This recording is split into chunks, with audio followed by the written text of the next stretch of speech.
Welcome to the virtual office training. Today we will learn how to display the statistics in Microsoft Word.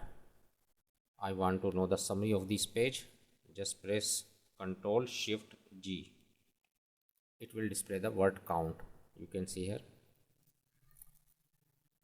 In this document there is one page and there are 219 words and character with no space are 900 and character with space are 1114 and paragraphs are 5 and lines are 15.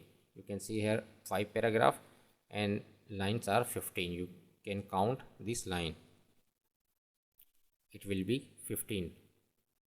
That's where you can display the summary in Microsoft Word document. Hope this tip will be very helpful for you. Thanks for watching.